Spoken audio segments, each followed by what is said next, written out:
Good morning, church. Good morning. Sige po. So, we praise God that this morning we could still worship God for the past 57 years. Naging matapat po ang Panginoon sa atin. Napakabuti po ng Panginoon sa atin, di ba? Kanina, nakita po natin ang video. Nakita po natin ang history ng MBC. Merong mga highlights, but along with that, for sure, meron ding mga lowlights. Siguro for the past 57 years, maraming pinagdaanan din ang church na ito. But we praise God that even until today, it still exists, still worshiping God, still giving glory para sa ating Panginoon. And this church is still standing, not because this church is not composed of strong individuals, but because of God. This church still exists because of God's help. Because God is in this church. Because God is helping this church.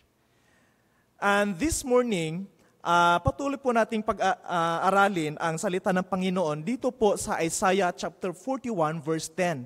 Now, for the past few Sundays, inaaral po natin ang Isaiah. Now, this morning, to be specific, dito po tayo sa part na I will help you. Now, entitled my message this morning from the verse itself, God will help you. Bilang panimula, may gusto po akong ipakilala sa inyo. Okay? These are my babies nung ako'y binata pa. Ha? Okay, these are my babies. O, di ba? Ang cute ng mga babies ko. I miss my dogs. These dogs, balik mo na sa first slide. Yan. Itong mga dogs na ito, they are very close to my heart. Especially nung pandemic time. Sila po yung stress reliever ko. Sila po yung parang nag-comfort sa akin. I was single back then. And they are mga American Bully Dog. And most of the time, sila yung mga kasama ko pag nagro-road trip ako. Angkas-angkas ko sila sa motor. Sila to. And lalong-lalo na yung black at saka yung brown. No? And not only that, kasama ko sila sa mga road trip ko, may mga times din nakasama ko sila sa hiking. Nag-hike din ako. And lagi ko silang kasama sa pag-hike, especially doon sa medyo makahoy na parte ng bundok. Sige, next slide. Gusto kong pagkilalang unang-una yung brown muna. Yan. Baka yung brown is, ang pangalan niya po ay si Kovo. Okay, no? Si Kovo, gusto kong ipakilala sa inyo. Si Kovo, American Bully Dog, mag-3 years old na siya this coming August 29. And ito yung napapansin ko kay Kovo. He is a leader. He is a leader. And kung naglalakad kami, he always goes first. He make it sure na walang danger, no? Walang mga ahas. Parang ganon si Kovo. At the same time, may mga times din napapansin ko si Kovo, he is very independent. No, kahit hayaan mo siyang mag-isa lang maglakad, pumasok doon sa kagubatan, okay lang. Makakabalik pa rin siya. Ganon ka-independent si Kovo. And at the same time, si Kovo, he is a protector. One time, nung pauwi na kami, doon sa may sapa, may isang palapit na ahas sa amin. At muntik na kaming tuklawin ng ahas na yon. You know kung anong ginawa ni Kovo? Siya yung nag-stand before us, tapos he tried to make a gap between us and the snake. And at the same time, inawa niya yung ahas, tsaka pinatay niya. Ganon si Kovo. On the other hand, isang slide pa. On the other hand, another dog naman, ito naman si Zoe. Si Zoe, she is my very first dog, adopted dog. Si Zoe, ang mama ni Kovo, very different sa kay Kovo. Si Zoe naman, I would say na sa lahat ng aso ko, siya yung pinaka-weak. Out of 16 dogs that I have, siya yung pinaka-weak. No? And kung mag-hi kami, siya yung laging nasa likuran. No, siya yung nakatago palagi. Siya yung matatakutin. So, ang nagustuhan ko lang dito kay Zoe, she is gentle. No, sa sobrang gentle, pwede mong nakawin. Ganito si Zoe. Pwede mong nakawin.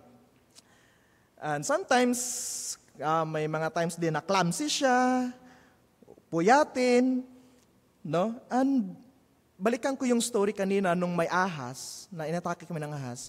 Alam nyo ba, sa sobrang weak ni Zoe, ang ginawa niya, no, kumaripas tumakbo, palayo. Ganon si Zoe, ganon ka-weak si Zoe, ganon ka-clumsy si Zoe. Bunti, hindi siya nawala doon sa kagubatan. No? Si Zoe yung black, hindi yung puti. Okay, ganon po si Zoe. Reality speaking, mga kapatid, may mga times, sometimes, we are also like that. If may mga times na may mga danger, may mga unexpected na mga circumstances, or maybe pag nafe-feel natin tayo nati-threat, or pag tayo natatakot, sometimes, or most of the times, our reaction is we are trying to run away from that situation. Or we are trying to do on our own thing. Sometimes, or most of the time, sometimes we think running from a situation is a solution. But that's not true at all. But let me encourage you this morning that running towards someone who is able to protect us is the best decision thing to do. Hiding behind someone who is willing to protect us is the safest place to be.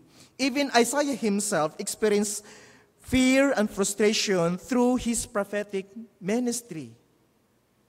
Si Isaiah, nung ang background nito, nung si Isaiah, may mga frustration siya, may mga fear siya, hindi pa siya tumakbo palayo sa pinagdadaanan niya, but he ran toward our God.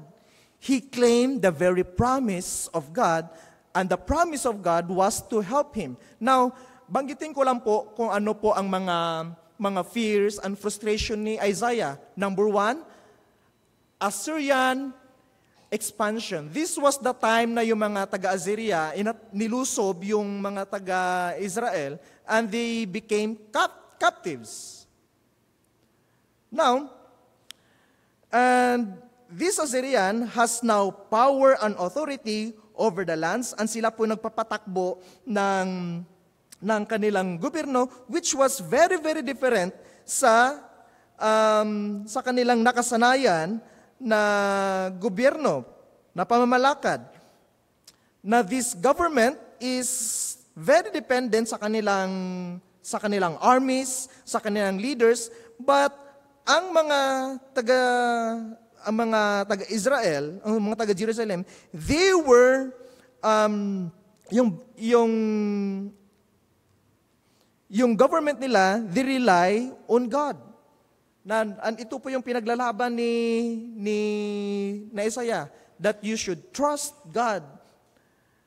Na manumbalik po tayo sa Panginoon. Because this time, ang mga taga-Israel, na-influence po ng mga taga-Syria. Now, another na frustration ni Isaiah is for 46 years of fruitless prophetic ministry. Every day, Isaiah would go out and would preach the upcoming na destruction ng Israel. But itong mga Israel, they refuse to listen. They refuse to see the reality. They refuse to understand the Word of God. And for 46 years, it seems na si Isaiah, ang ministry niya, it was a fruitless prophetic ministry. Not only that, may another frustration ni Isaiah was social injustices. This time, it was very rampant ang land grabbing. Lalong-lalo na yung mga rich people. Yung mga rich people, kinukuha nila yung mga ng land ng mga poor. Okay? Social injustices and at the same time, unfaithfulness to God. Isa pa to sa frustration ni Isaiah, unfaithfulness to God. Not only they don't go to church anymore, they don't go to temple anymore, not only they don't listen to God anymore, but willfully, they rebel against God. They are living in sin. They are trying to say sa Panginoon, God, I don't need you anymore. God, I don't like you anymore. God, suntukan tayo. Parang ganun po yung ang picture ng rebellion nila sa Panginoon. They are unfaithful to God. And not only they run away from God, not only they are unfaithful to God, but at the same time, they run toward idol worship. Inadapt po nila ang mga idols ng mga taga-Assyria. No? They go back sa kanilang pagan practices. Ganun po ang mga frustration ni Isaiah. Siguro sa Isaiah, may mga times din na, Lord, this is too much. For 46 years, oh God, I have been faithful preaching your word, but nothing seems to work. Walang resulta, Lord. Walang bunga. Lord, parang napasabi siguro si Moses, Lord, pwede bang pahinga muna? Siguro may mga ganun instances. All throughout the prophetic ministry of Isaiah, he experienced frustration and fruitless ministry. He may get tired for the past 46 years. He may argue with God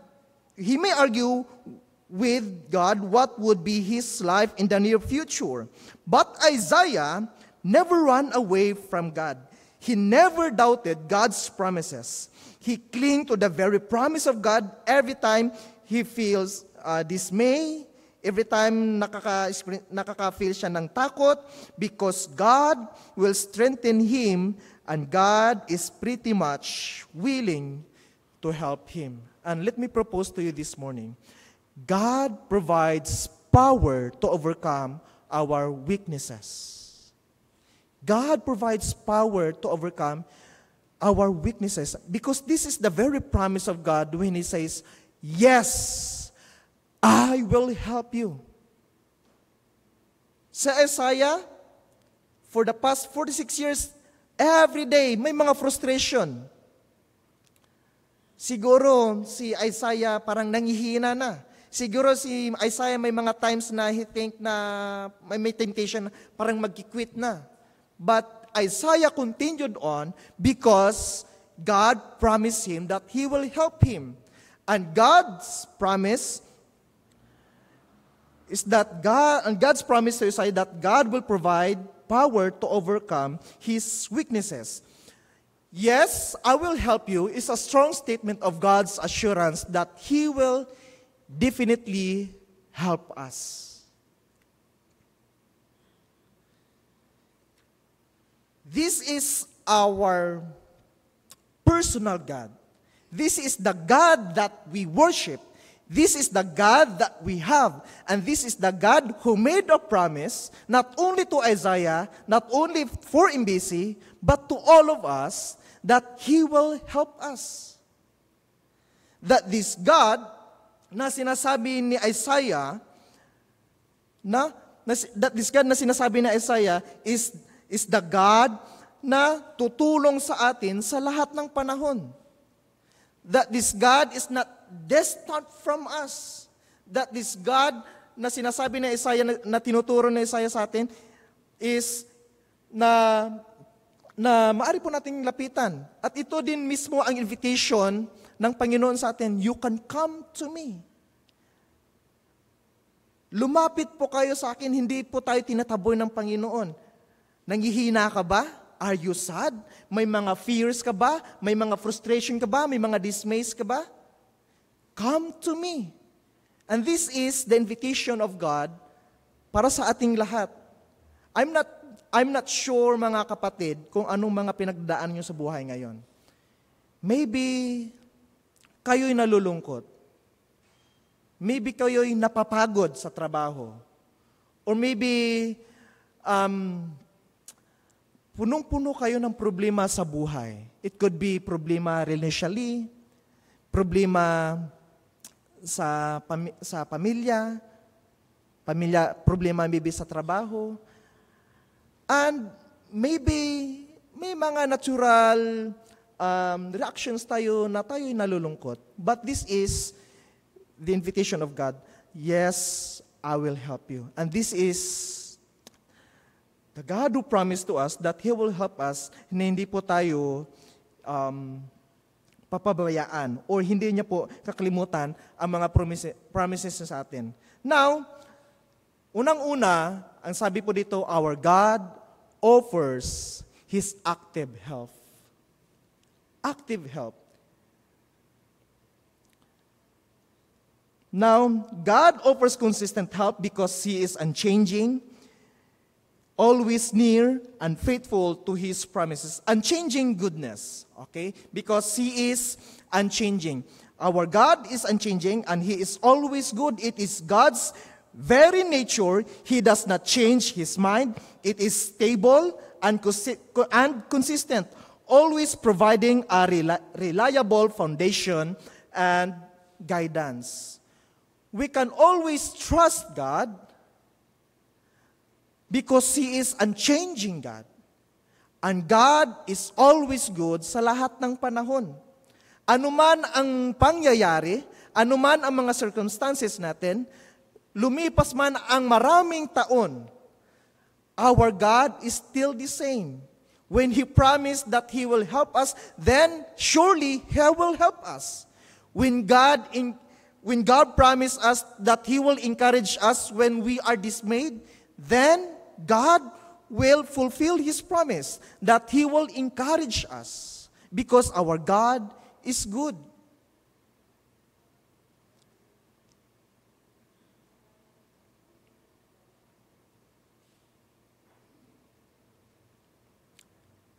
May sabi dito, someone said, God's goodness isn't something He does. It's something He is. It's a fundamental part of His unchanging nature. Ganun po ang Panginoon natin. He is unchanging. God who helped us for the past 57 years is the same God who will help us today and in coming years. Because our God is unchanging. Number 2, sabi dito, He is ever-present. May mga times, na may mga pangyayari na unexpected. May mga times siguro na punong-puno tayo ng problema. And sometimes, parang napapasabi tayo sa sarili natin na, God, or napapatanong tayo, God, where are you? Lord, I'm at the deepest part of my life, but it seems I can't feel you. May mga ganun ba tayong may mga experiences? May mga ganun ba tayong mga katanungan? Maybe there is. But when God promised that He will help you, alongside with that is His presence. He is ever-present helper. God is described as an ever-present helper, always near and ready to share His unlimited resources and is closer to us than we are to ourselves. Ang Panginoon po natin, mga kapatid, He is ever-present to help us. Never po naging malayo ang Panginoon sa atin. Never po nakakalimutan tayo ng Panginoon. Never po tayo pinako ng Panginoon ang pangako niya. He is ever present, and that is our God na sinasabi dito, na pinipresent ng Panginoon. Not only that, He is faithful to His promises. Na all throughout in the Bible, marami pong promises ang Panginoon. Not only to Isaiah, not only sa mga Hudiyo, but for all Christians, marami pong promises ang Panginoon. And every promises, tinutupad po ng Panginoon. May isang tao na nagsabi, God can do all things, but there's one thing that God cannot do. And what is that thing? That God cannot lie. And God does not lie to His promises. So as Christians, you and I can claim the promises of God. Now, ang katanungan ko ngayong umaga is this: which part of your life did God cheated you? Na para yun ang magiging rason mo not to trust God anymore, not to trust His promises. Meron po ba? Di ba wala? Sa lahat ng panahon, ang Panginoon po natin ay naging matapat sa Kanyang promises. Because He is faithful, and that is our God.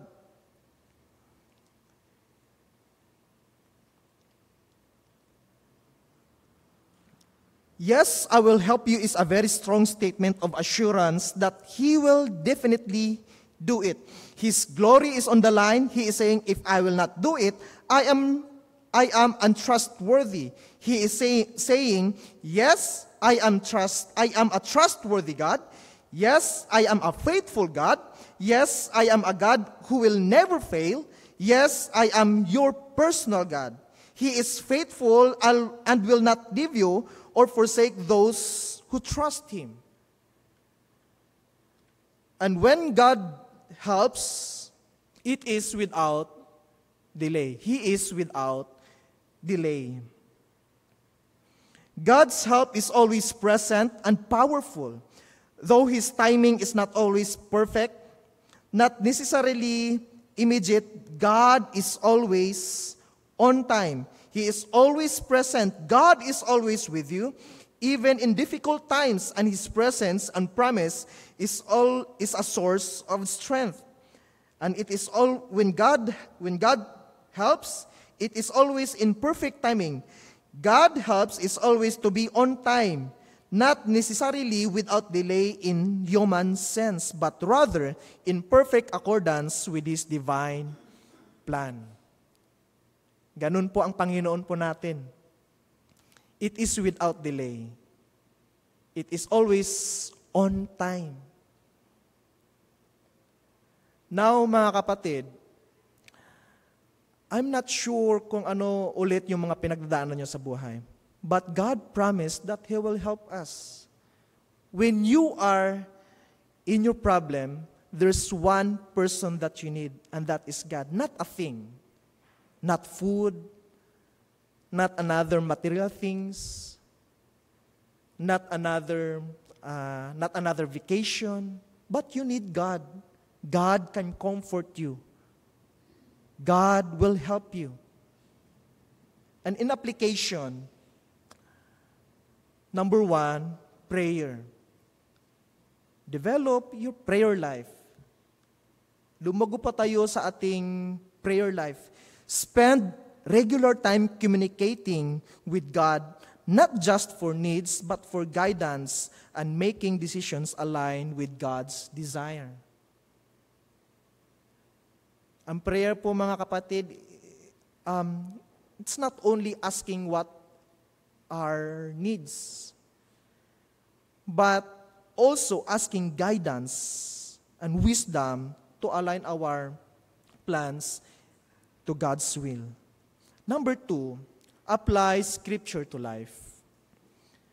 Focus on guiding your choice and daily actions with principles found in the Bible to live a more purposeful and satisfying life. Number 3, perseverance in difficult times, even in spiritual practices.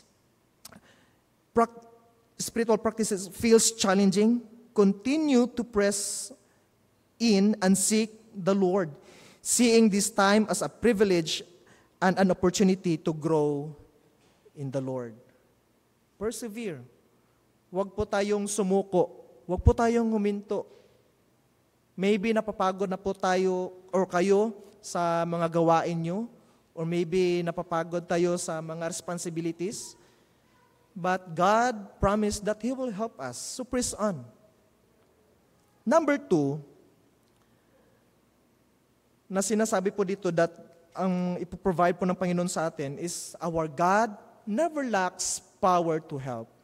Even Isaiah himself, this was his word in Isaiah 40, chapter 40, verse 28 down to verse 21. Basahin ko po, sundan niyo po sa inyong mga mata. Sabi po dito, hast thou not known, hast thou not heard, that the everlasting God, the Lord, the creator of the ends of the earth, fainteth not, neither is weary.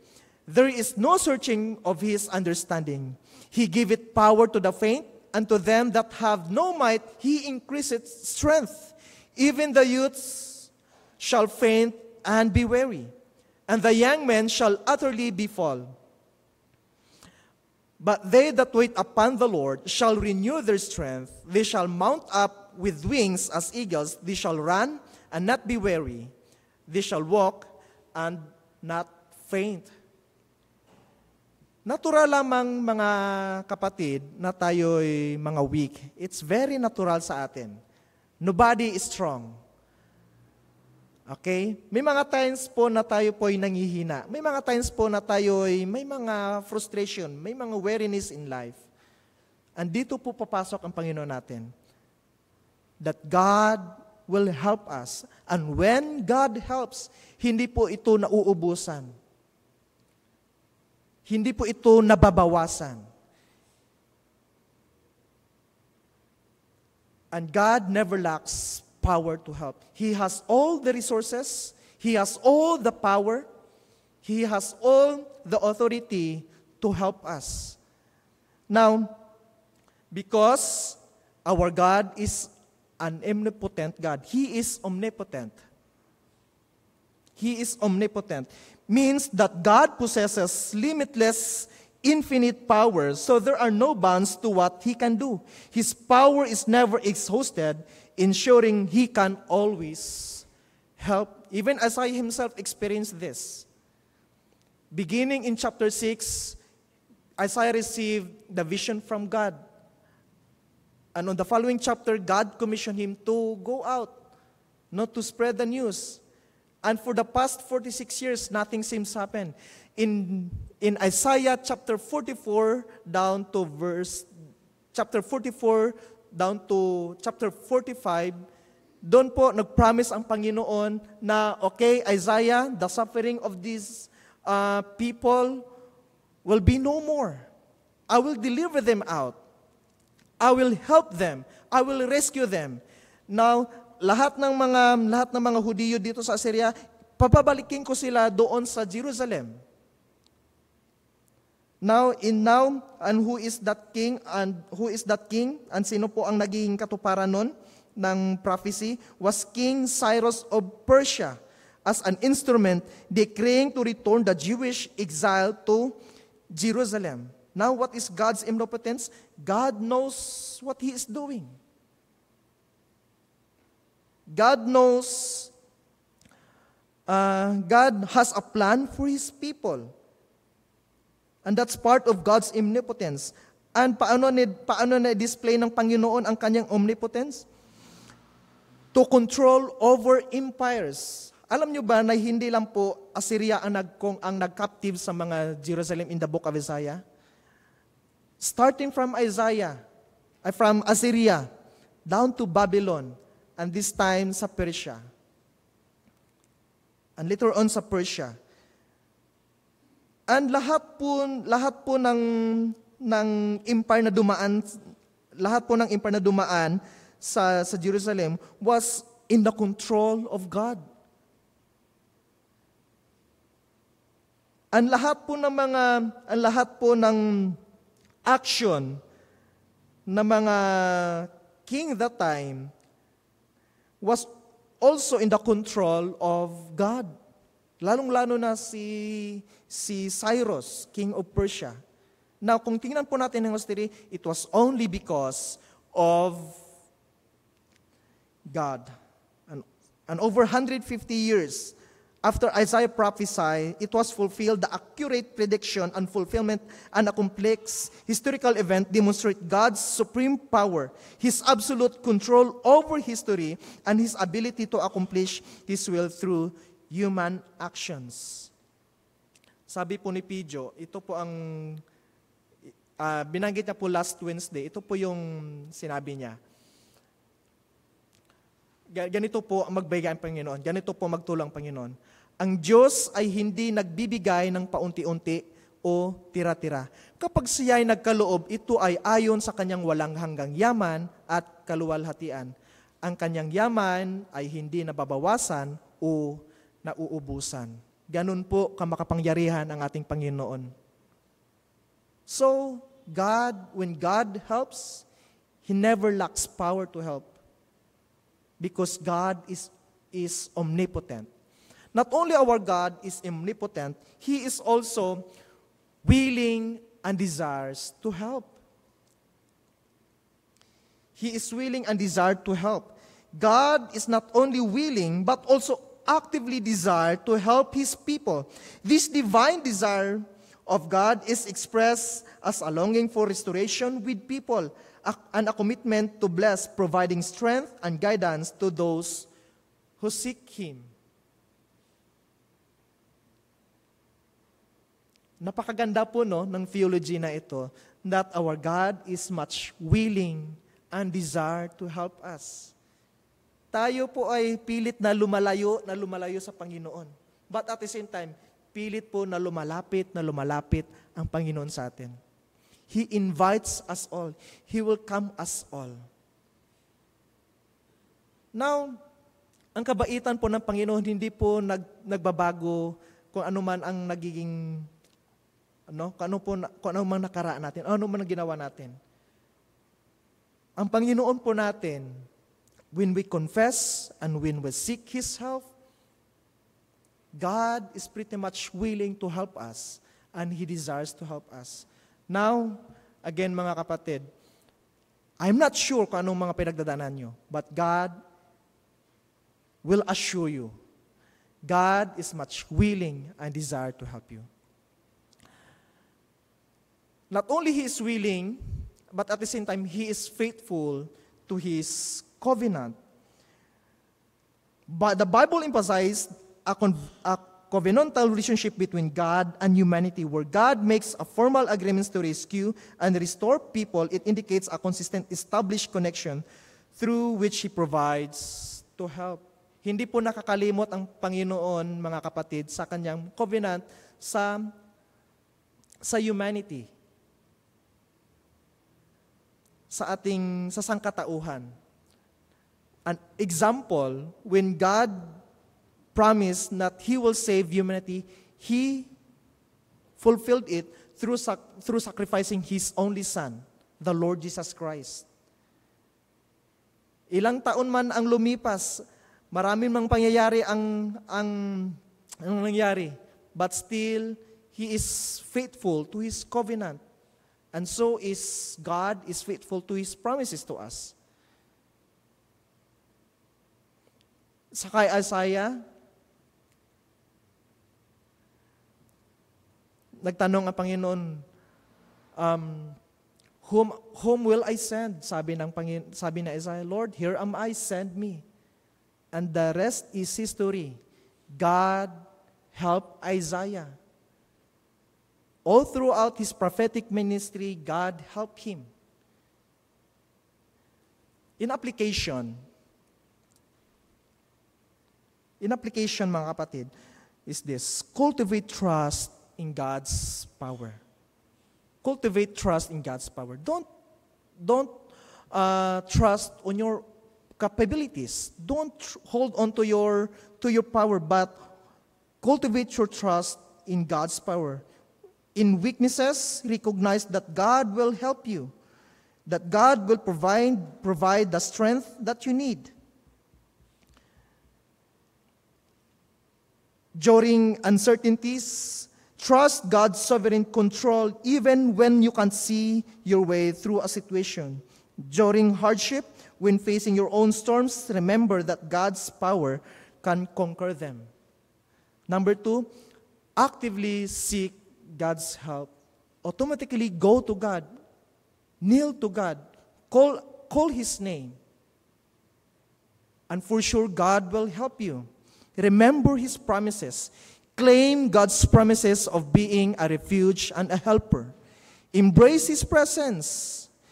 Even when you can't see the workings of God and don't feel it, God's presence is real and available to support you. Number 3, apply faith in your daily life. Find courage. Be assured of God's help to give you courage to keep moving forward. Trust the process. Accept that God is working behind you the scenes to bring you through your challenges and can even use your problems to guide you in the right direction. Apply faith in your daily life. In conclusion, basahin ko po. In conclusion, God is a promise-keeping God. He has promised to help you, and He will fulfill that promise. Don't hesitate to turn to Him in time of need. He is waiting to offer you His strength, His guidance, His provision, and comfort. Trust in Him, and He will see you through. Ganun po ang promise ng Panginoon po sa atin, that He will help you sa lahat ng panahon. Lord, maraming salamat po sa iyong salita na inaral po namin. Maraming salamat po that you promise na you will help us. Lord, we can cling to your promise. We can claim your promise because you are a faithful God. Never nyo pong pinako ang mga pangako mo. So Father, in our daily battles, in our daily lives, I pray na mas lalo po kaming lumago ang aming pagtitiwala sa iyo. Lalong lalapit kami sa inyo, Father, because you are the only God that can help us. So Father, bless your word upon each us. May we claim your promise throughout the week. This is my prayer, Father, in Jesus' name. Amen.